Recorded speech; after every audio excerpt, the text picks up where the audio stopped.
Madame, Monsieur, bienvenue dans cette émission RDC Environnement. Nous sommes à la place du 30 juin. Comme vous le savez, le 30 juin 1960, 30 juin 2021, il fera 61 ans que la République démocratique du Congo, notre pays, va célébrer ses 61 ans d'indépendance. Qu'est-ce qui a été fait sur le plan environnemental durant les 61 ans de gestion environnementale? En tout cas, nous allons revenir sur le documentaire que nous avons réalisé en son temps, en 2020, lorsque nous célébrions les 60 ans d'indépendance de la République démocratique du Congo, 60 ans de gestion environnementale en République démocratique du Congo. Quel bilan et quelle perspective? Nous allons donc vous proposer un extrait de ce documentaire que nous avions réalisé en son temps, en 2020, comme nous l'avions dit. Autre actualité par rapport à l'environnement, la revue légale des titres de concession forestière en République démocratique du Congo. L'atelier a été lancé le vendredi 25 juin dernier pour faire l'évaluation de la légalité des attributions et de la conformité des concessions forestières industrielles du point de vue de l'avancement du processus d'aménagement ainsi que du paiement de la taxe de superficie.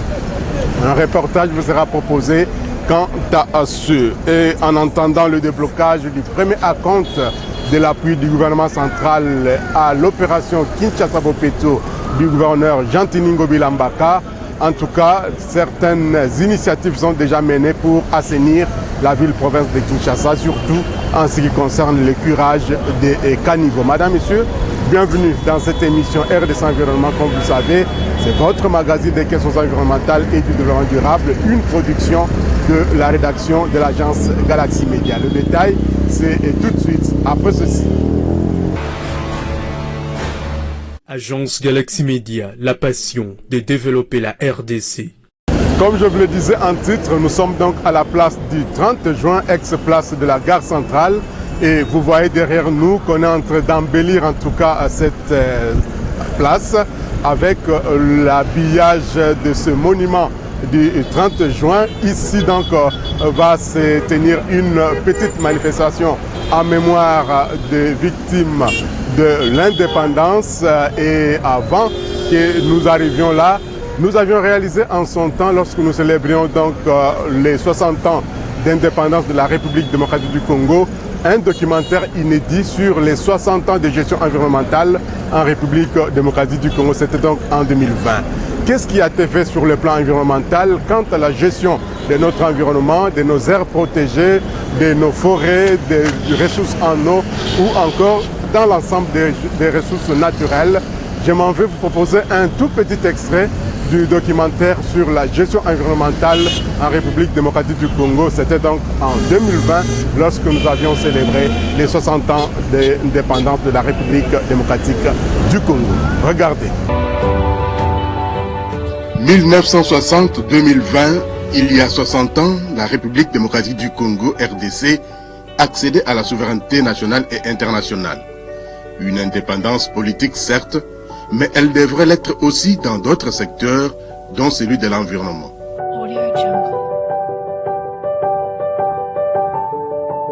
Peut-on alors parler d'une indépendance environnementale? Oui, serons-nous tentés de dire. La RDC environnementale indépendante, mais comment cet environnement a été géré 60 ans durant? Si nous devons regarder dans l'histoire coloniale de la RDC, nous n'allons pas parler de l'époque précoloniale, le pays était considéré comme une vaste réserve de tout ce qui est naturel, notamment les ressources forestières. On exploitait beaucoup les ressources de la forêt. Je voudrais rappeler ici le caoutchouc qui a été déterminant pendant la Grande Guerre. Avant et aujourd'hui, il y a quand même des avancées par rapport à la réglementation. Parce qu'avant, par exemple, dans l'aspect exploitation, les exploitants forestiers recouraient seulement aux chefs de groupement, aux chefs de terre.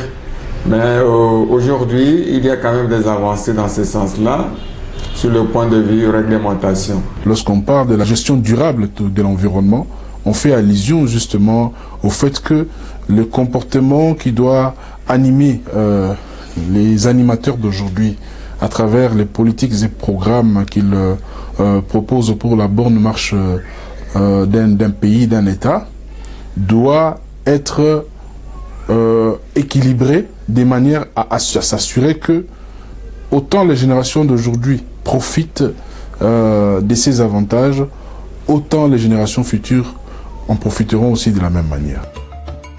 Les forêts, l'eau, la biodiversité animale et végétale, l'assainissement ou la gestion des déchets, les réserves, aires protégées et parcs nationaux, le tourisme et le développement durable, autant d'aspects concernés par la gestion de notre environnement durant les 60 ans qui viennent de s'écouler.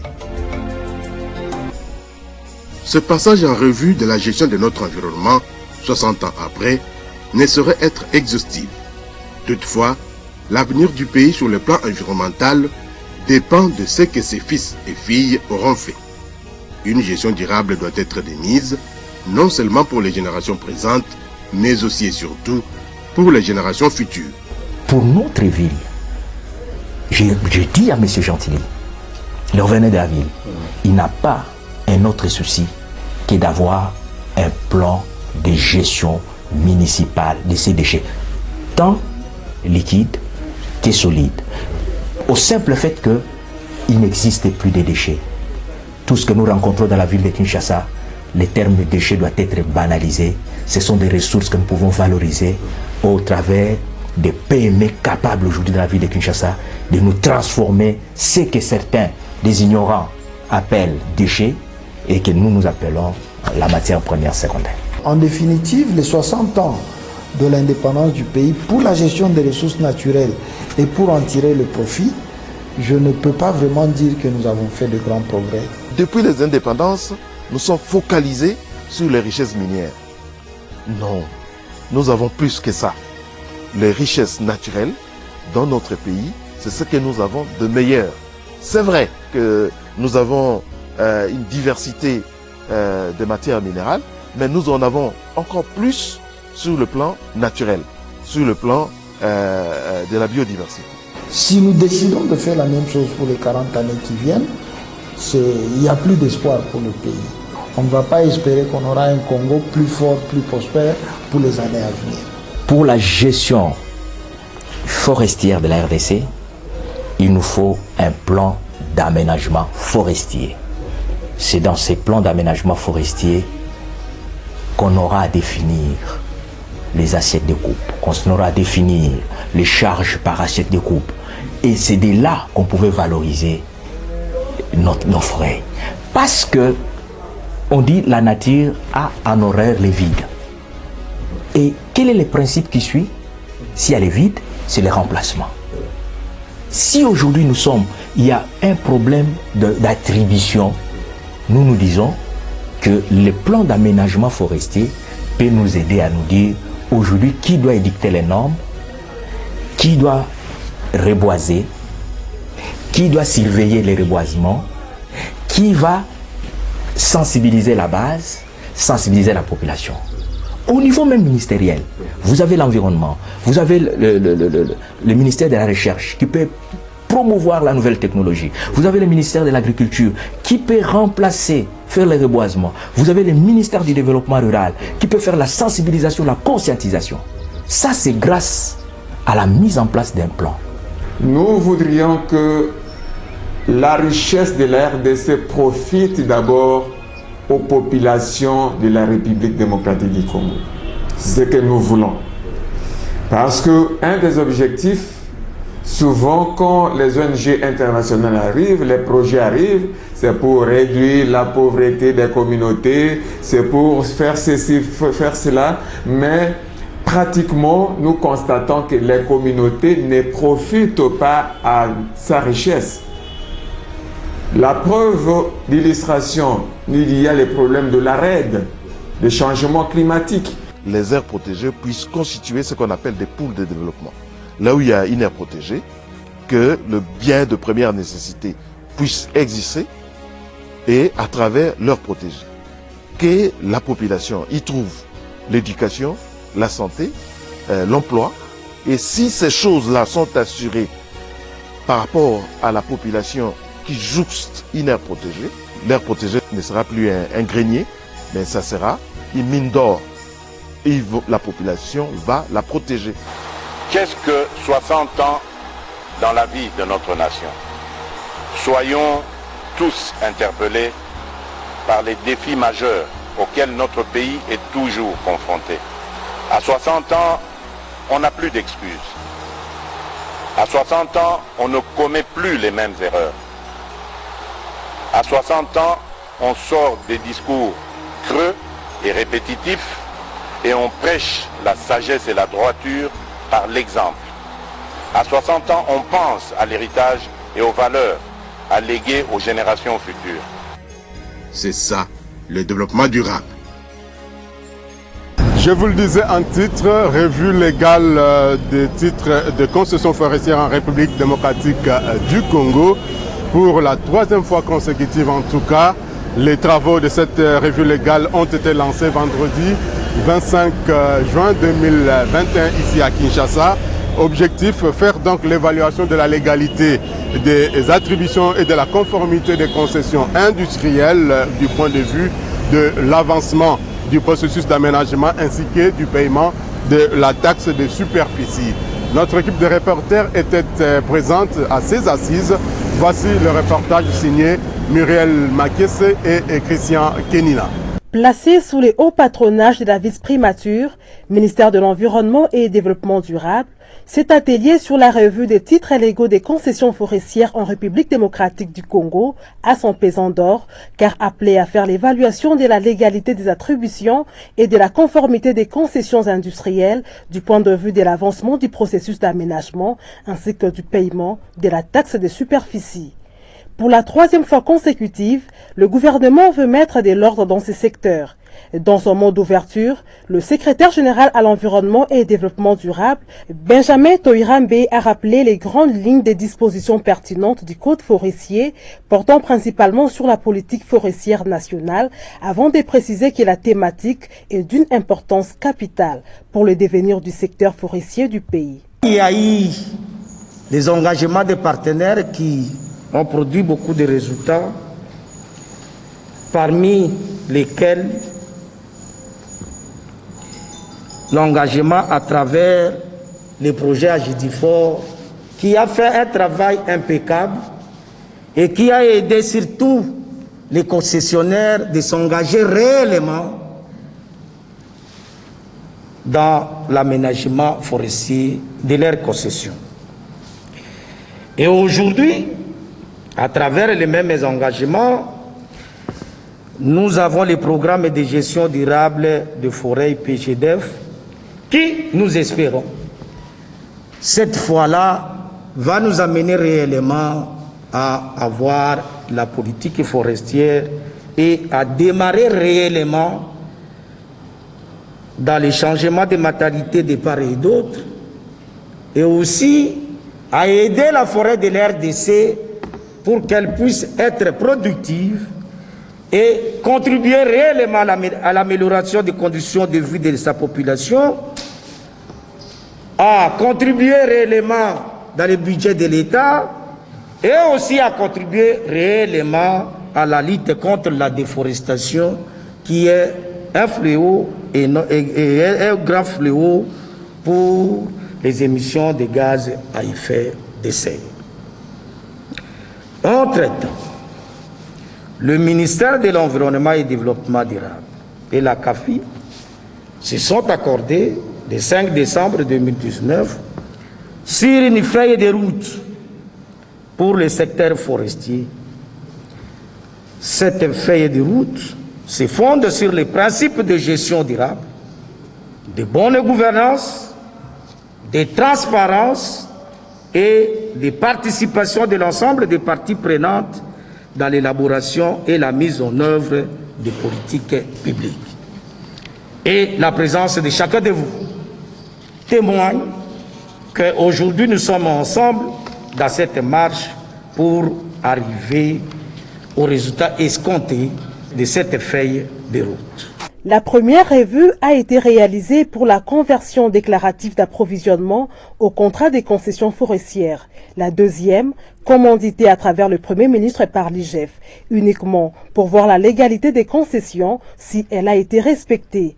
Cette troisième revue entend s'assurer du respect de ces concessions par rapport au Code forestier de 2002. Qui dit lancement dit l'occasion d'informer les participants, c'est-à-dire l'ensemble des parties prenantes, gouvernement, secteur privé, société civile, les organisations communautaires également, et les médias qui sont là pour diffuser cette information.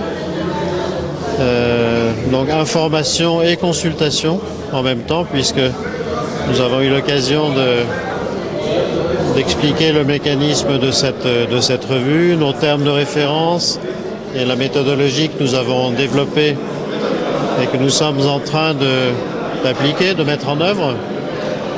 Et donc c'est aussi pour nous l'occasion d'enrichir nos outils, nos méthodes d'audit et d'enrichir également nos analyses, puisque nous invitons les participants, les parties prenantes à continuer à nous alimenter avec des informations ou des analyses qui peuvent compléter oui, encore une fois, alimenter nos analyses, parce que nous avons un temps limité. L'essentiel du travail se fait de manière documentaire. Il ne s'agit pas de passer beaucoup de temps sur le terrain. Il y aura peut-être une autre étude qui regardera les choses, la conformité sur le terrain. À l'heure qu'il est, la vérification de la légalité de ces contrats est un impératif afin d'apporter des éclaircissements sur ces concessions. La revue légale est une étape très importante pour l'exploitation forestière, a indiqué José Ilanga, directeur général des forêts. La revue légale qui nous réunit ici, dont nous lançons le processus aujourd'hui, respecte les termes de référence qui ont été élaborés et signés, convenus par les deux parties.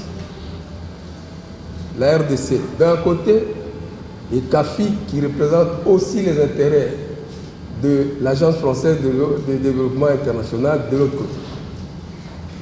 Et si j'interviens, j'insiste là-dessus.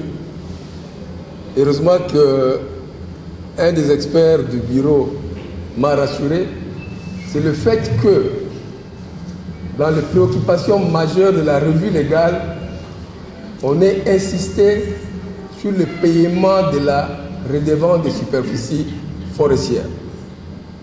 Je crois que nous avons les termes de référence dont les documents constituent pour nous une Bible. On ne peut pas sortir de ces termes de référence. On a dit revue légale de titres forestiers.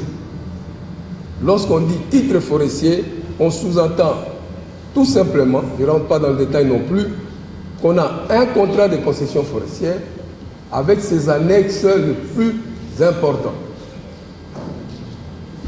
On ne peut pas détenir un contrat de concession forestière sans avoir soit un plan de gestion provisoire d'une durée de 4 ans et sans avoir négocié et signé une ou des clauses sociales.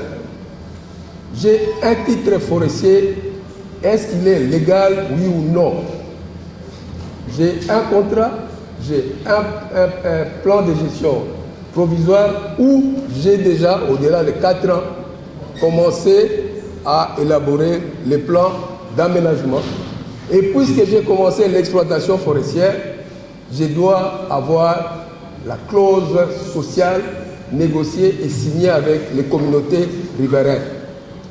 C'est ça la revue légale des titres forestiers.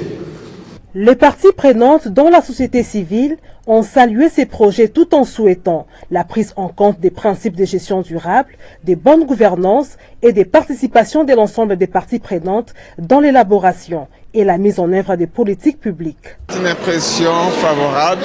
Pourquoi? Parce qu'il y a déjà un premier pas sur l'information. C'est un atelier de lancement de la mission sur la revue légale des concessions forestières en RDC. et nous osons croire que les perspectives seront favorables pour la bonne gouvernance des ressources forestières en RDC. On est rassuré que finalement on ait cet atelier qui est finalement lancé et qui permet aux parties prenantes d'être largement informées sur les projections par rapport à ce travail. Des débats qui a eu lieu aujourd'hui nous permettant quand même de nous poser un certain nombre de questions. La première, ce qu'on a été surpris d'apprendre que le paiement de la redevance de superficie ne fait pas partie des critères d'évaluation de la conformité. Nous l'avons mis en doute parce qu'on ne peut pas concevoir qu'on valide un contrat de concession comme étant valable alors que son titulaire n'a pas payé la redevance de superficie. Deuxièmement, on se pose quand même la question de savoir pourquoi cette vérification de la légalité commence à partir de 2016, alors que la légalité est un problème intégral. Nous aurions voulu qu'il n'y ait pas de limite de temps. Et là, on s'est dit, bon voilà, on commence à partir du moment où la RDC a signé l'accord avec CAFI. Mais on veut conditionner la légalité du pays par rapport à un accord qui a été signé entre CAFI et la RDC. Donc au niveau de la société civile, nous émettons encore des réserves sur cette question-là. Et puis une autre question sur laquelle on pourra discuter, c'est de garder ce processus ouvert. Pas d'opacité, qu'il y ait de la transparence et que les questions complexes et sensibles, nous interpellons le consortium qui a le marché, de garder cette ouverture envers toutes les parties prenantes, de rechercher le plus possible de consensus. Nous ne voulons pas nous retrouver demain avec un travail qui est remis en cause, rejeté par la société civile. Personne n'a intérêt à cela. Mes impressions sont un peu mitigées. Mitigées dans le cas où il y a apparemment un manque de communication de la part du consortium qui gère ce projet et peut-être de l'administration forestière qui n'a pas suffisamment informé les différentes parties prenantes. Sinon, le projet en lui-même, c'est un projet important qui pourra apporter un plus dans le volet des aménagements forestiers en RDC. Maintenant, il faudrait être sûr que le projet il est bien mis en œuvre tel que les thèmes de référence l'ont défini, que la collecte des données ne soit pas biaisée, sinon à la fin on risque d'avoir un rendu qui n'est pas celui escompté et tout le monde va en pâtir. Quand je parle de tout le monde, c'est notamment la RDC comme pays, ce sont les exploitants forestiers et les communautés riveraines notamment. Quant à l'aménagement forestier, 29 plans d'aménagement ont été validés sur les 57 concessions forestières au 31 janvier 2021. Depuis l'expiration du délai, il n'y a que quelques concessions qui ont été restituées pour la légalité de l'ensemble des contrats des concessions forestières. Benjamin Toirambe a exhorté le parti prenante à bien réfléchir sur la revue pour que justice soit faite en matière des contrats. Voilà, autre chose à présent, comme l'avions dit tantôt, le gouvernement central va appuyer le gouvernement provincial ou l'hôtel de ville de Kinshasa dans l'opération Kinshasa-Bopeto pour assainir la ville province de Kinshasa.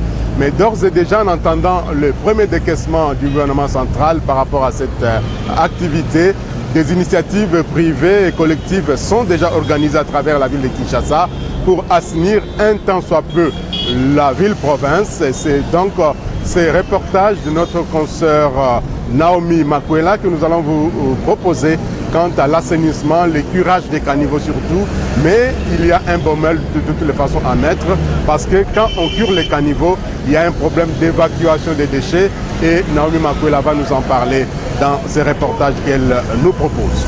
Après la saison de pluie qui a bouché toutes les canalisations d'eau ou presque dans la ville de Kinshasa, l'heure est à la réouverture de ces dernières. Nous sommes sur l'avenue de Poids-Lourd au niveau de Baramoto dans la commune de la Gombe.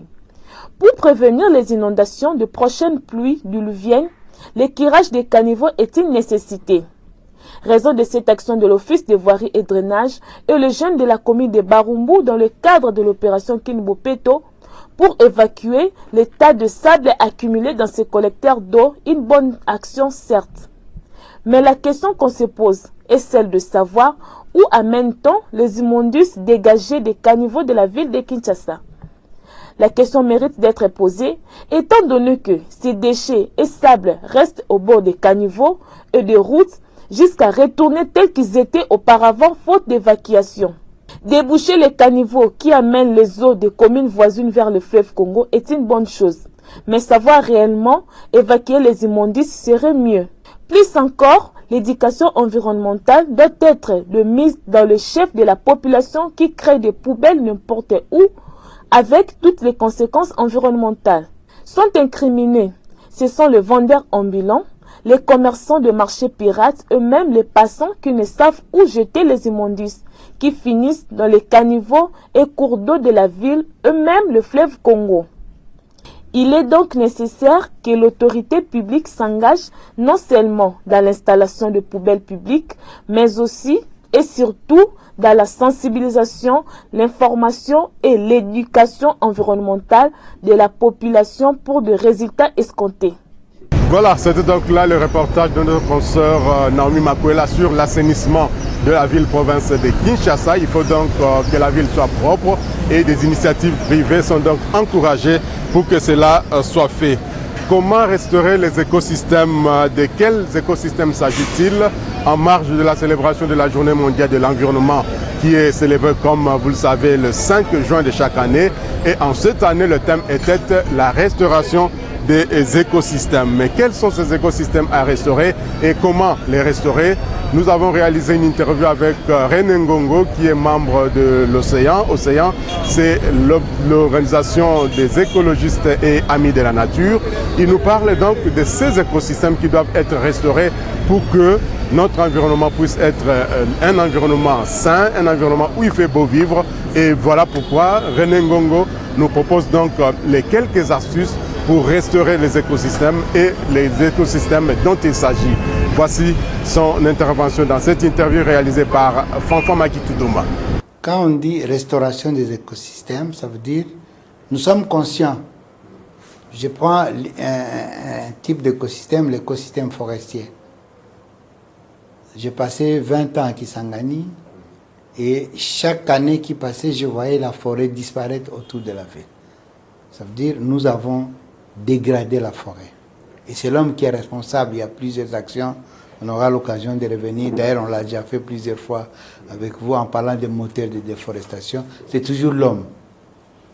Maintenant, si on veut restaurer cet écosystème, on n'a pas d'autre choix que de renouveler cette forêt avec des méthodes de reboisement, avec les méthodes de régénération naturelle, où on essaie de laisser la nature...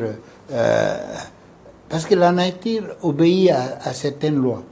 Il ne faut pas rompre ses équilibres. Donc c'est important de poser des actions. Et depuis plusieurs années, nous avons pris des engagements. Si on parle de restauration des écosystèmes, vous vous rappelez, beaucoup de pays se sont engagés à ce qu'on appelait Bonn Challenge, les défis de Bonn. Et nous avions pris, comme République démocratique du Congo, l'engagement de restaurer 8 millions d'hectares de forêt. Il y a vraiment un gap entre les engagements que nous prenons au niveau international et national et la mise en œuvre. Là, je suis heureux de voir que nous nous ressaisissons avec le programme 1 milliard d'arbres. Nous avons pris l'engagement de restaurer 8 millions d'hectares et là, nous poussons nos ambitions vers 1 milliard d'arbres. C'est possible parce qu'un pays comme l'Éthiopie, en une journée, ils ont planté 350 millions d'arbres.